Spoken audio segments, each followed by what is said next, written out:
চরম দুর্ভাগ্যজনক একটি ঘটনায় এক বালিকার মৃত্যু হয়েছে। আমরা তীব্র ভাষায় এর নিন্দা করছি। মাননীয় মুখ্যমন্ত্রী মমতা বন্দ্যোপাধ্যায়ও তীব্র ভাষায় নিন্দা করেছেন। যে বা যারা করে থাকুক ক্ষমার অযোগ্য অপরাধ করেছেন। এদের এই সমস্ত দায়িত্বজ্ঞানহীন আচরণের জন্য এদের কোনো অবস্থাতে কেউ যে বা যারা যুক্ত, যাদের এই দায়িত্বজ্ঞানহীন কাণ্ড, অপরাধমূলক কাণ্ডে বলি হলো এক বালিকা, কোনো অবস্থায় তাদের একজনকেও রেয়াত করা হবে না।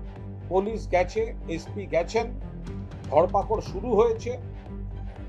এবার কারা করলো মুখ্যমন্ত্রী পরিষ্কার বলেছেন, দল মত রং না দেখে গ্রেফতার হবে, হচ্ছে। আবার পাশাপাশি এটাও নিশ্চয়ই দেখতে হবে, পুলিশ খোঁজ নেবে যে তৃণমূলের এই বিপুল জয় কোনোভাবে কালিমালিপ্ত করার জন্য ভেতর থেকে কেউ, ওখানে কেউ, কোনো গ্রামের মধ্যে কেউ এমন কিছু করে দিয়েছে কিনা যেটা একটা খারাপ ধারণা তৈরি হয়। কেউ অতি উৎসাহে অসভ্যতা করেছে কিনা, আবার কেউ অন্য কোনো হিডেন এজেন্ডা দিয়ে করেছে কিনা। যেই হোক, মমতা ব্যানার্জি বাংলা ভাষা পরিষ্কার নির্দেশ দিয়ে দিয়েছেন, যেটা তিনি দেন, কোনো অবস্থায় ক্ষমা নয়। ফলো করুন সংবাদ প্রতিদিন ডিজিটাল।